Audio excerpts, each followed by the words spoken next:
something else.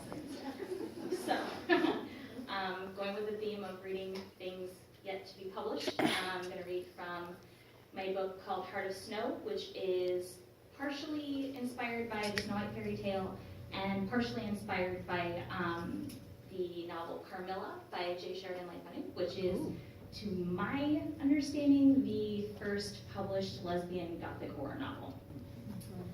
So I'm going to read, I think, the prologue and the first chapter, probably. So we'll figure it out. Okay. Maria had never loved a man quite as much as she loved her circus.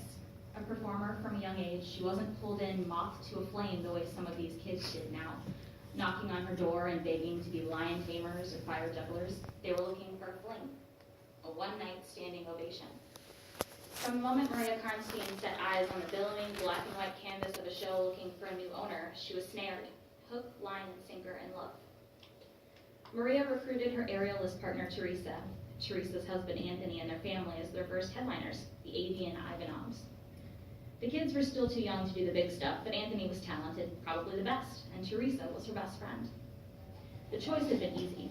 Other acts soon followed. She even picked up a little urchin by the name of Jay, who, while he didn't have a particular talent, was the perfect Igor to her Victor Frankenstein. Together, they patchworked a show worthy of the Karnstein name. There was nothing that could stop Maria from showing the world what she and her performers could do. She thought them all unstoppable. That was when the trouble started. Over the course of months, ropes snapped, props and bones shattered, costumes and skin tore, and just when Maria thought they'd seen the worst of it, Teresa's husband slipped off one of the swings and fell. With no net to catch him, Tony hit the floor with a sickening crack, fracturing a vertebra. 6 seconds and his career was over. The doctors didn't know whether he would walk again, let alone fly. Teresa blamed Maria. She said there was a devil on Maria's shoulder, cursing everyone around her. Maria couldn't argue. Something was ruining her perfect love affair. The witch was there that night, she later told Maria, and felt pity. Not for Maria, or even for Tony, but for the darkness that would settle in their hearts for a long time after. The witch came to every show following the circus as it toured from August to its final show in December. Maria gave the crew the winter off. If they found new gigs between then and March, good for them. She needed to think. She and Teresa were sitting together in one of their companionable silences in Maria's camper when a knock started them both out of their thoughts. The witch's skin was so black it blended into the night, her eyes twin lights staring directly into Maria's soul. She wore a red turban around her head and a brown coat that dwarfed her tiny frame. "You need my help," the witch said.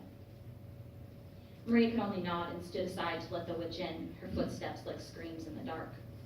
The witch held her in her arms, a fabric doll as big as a real girl with glass eyes and an embroidered red mouth. Maria couldn't understand what the doll had to do with anything, but she knew better than to ask. How much? The witch's pupils expanded like a cat's. Not much, but the number she gave nearly made Maria faint. Teresa's eyes, tight with rage and mourning for her husband's career, met Maria's. Pay it. She couldn't hide the hesitation. It would clean her out completely. There would be nothing, less than nothing. But she would have her show. It would last at least for as long as she did.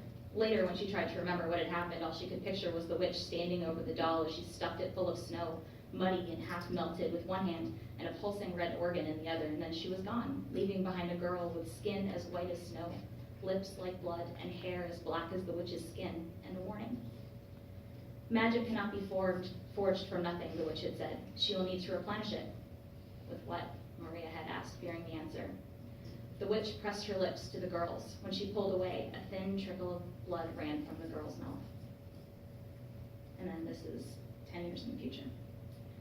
Gretchen Laurel didn't sleep anymore. Brief snatches of rest between lurching nightmares only compounded the fog of exhaustion, thick as soup, until she couldn't even look at her bed without cringing. She tried sleeping on her couch, in her car, even took a job working the graveyard shift to trick the beasties away. Nothing helped. The nightmares brought images of wooden men with dazzling fire-like eyes, blood running down thin, pale legs, and skeletal birds diving at her, destroying each other for a chance at her flesh, which they always picked clean before she woke. All of these kinds of nightmares she could have handled eventually.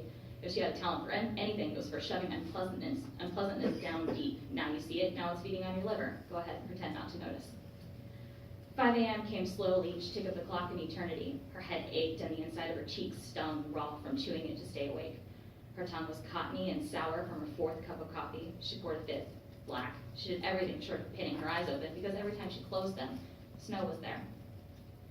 Despite being the middle of January, the air was muggy and thick. Gretchen climbed in her car and blasted the air conditioner, pointing the vents at her neck.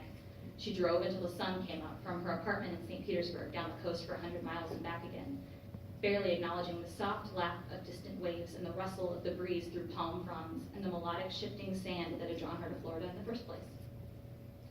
She stopped at a coffee shop and stood in line with the other zombie-eyed early risers until someone put more coffee in her hands. Instead of drinking it, she tipped it just enough to burn her lips until it was too cold to be of use. Gretchen had lived the last 9 years with one eye over her shoulder. The sleep deprivation didn't start until last year when snow started appearing in her dreams. But snow was dead. She knew that, still. She stuck around at the coffee shop until the sun was well into the sky, banishing the shadows and the things that lurked inside them, finishing off most of the chalky muffin. She supposed she could try exercise next, or chain drink energy drinks until her heart exploded. There were caffeine pills in her medicine cabinet left over from that time she tried college. Who really needed sleep to survive? On the drive home, she chided herself for being so childish. There was nothing under her bed or in the closet that would hurt her. There was nothing there in the dark that wasn't there in the light. No one was coming for her. She swore that when she got home, she would get in her bed and sleep, nightmares be damned. She couldn't keep living like this. She wouldn't. She reached her apartment just as the mailman was leaving. He squinted in her direction. You wouldn't be number 1872, would you? She studied the letter in his hand, too thin and small to be a summons. That's me. Thank the Lord, he said, handing her the letter. Don't think another stamp could fit on this thing if you tried. The letter was dotted with stamps and handwritten return to senders covered the rest of it, making the address barely visible. The return address was a P.O. box in Minnesota. Thanks, she said. But the mailman was already back at his truck. Gretchen waited until she was inside her apartment with the door locked before studying the envelope further. Based on the postage marks, it had been to Salem, Oakland, and Atlanta, all within days of her leaving each place. She'd been in St. Pete 10 months, longer than she'd been anywhere else so far, and someone knew it. Her muscles twitched, jumpy with each footstep from the apartment above. She cut the flap and withdrew a single sheet of paper. She recognized the handwriting immediately, the swirls and loops and flourishes at the end of each word. Her skin prickled and her chest burned as she read.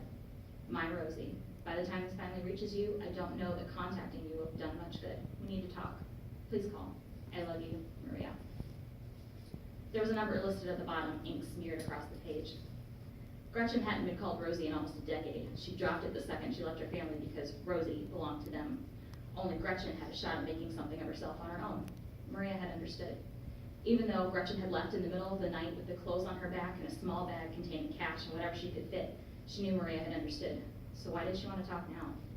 Any other day, Gretchen would have tossed the letter. Today, with the tale of her nightmares still lingering in her mind and those 3 words, I love you, words Maria had never said to her before, she couldn't. The phone rang twice before someone picked up. Hello. A woman's voice, but decidedly not Maria's. It was too great, too young. I'm looking for Maria, Gretchen swallowed. It's Gretchen. Holy shit, Rosie? Really? It's Denver. There was the telltale whoosh of a cigarette exhale. We've been trying to reach you for ages, at least the lawyers have. And Jay, lawyers. Her voice railed on about arrangements and bills, and all Gretchen could think about was 10-year-old Denver following her around with a mile-a-minute mouth. Slow down, Denver, hold on. Put Maria on. She wrote me. Gretchen stroked the edge of the letter. Ah, damn, Rosie, listen. Another smoky exhale. Maria died. Just the day before yesterday. We've been calling everywhere. Poor Jay's losing his mind. He'll be glad you called. In fact, her voice muffled. There was a click and a bang. Rosie? Jay. Hook-nosed, barrel-chested, and couldn't have been older than 20 when she left. His voice was heavy and deflated. It's Gretchen now, she said, almost defiantly. He sniffed. Don't know, Gretchen. Jay. Denver said she told you? Yeah. You're not going to want to, but you need to come home. She glanced at the letter. We need to talk. Why? You're next of kin. There's arrangements, things to be done. No. Just send everything to me and I'll... Jay sighed. Rosie, please. Everyone's really anxious. Their jobs, their lives are on the line. Maria was going to finally let us go back to touring next season. I had it all worked out. Now I can't get anyone to talk to me because the lawyers got all the money tied up. A moment of heavy silence passed. She wouldn't have to stay, she reasoned. She could sign whatever needed signing and leave. It'd be simple. 2 days max. At the camp? Gretchen asked. At the camp. Jay's voice lifted. Thank you. The camp was little more than a plot of land just inside the city limits, with downtown on one side and the theater on the other. One of the many things Gretchen's father invested in on behalf of Maria, the theater became Circus Karnstein's permanent home, a place to settle after a decade of grueling travel across the country. Most circuses refused to stay in one place any longer than a month, but Maria was always the first person to point out that Circus Karnstein wasn't like other shows. We're special, she'd say. There's magic here. We're the only people who know it. Gretchen drove her rental through downtown with the heat on full blast. It was an anticipatory cold. No snow yet, but it was inevitable. Thick, gray clouds covered everything in a hazy darkness, pregnant with snowfall. She passed the smallish town hall building with its fountain still bubbling defiantly away as though challenging Old Man Winter to freeze it in its tracks. She continued on past the Rome River Dam, where a lone man in a thin black coat peered over the rail, through a nauseating series of one-ways until she reached a dirt road that cut to the side with a small hand-painted sign standing guard, "Keep out." She eased the car off the main drag, flinching with each bump and divot.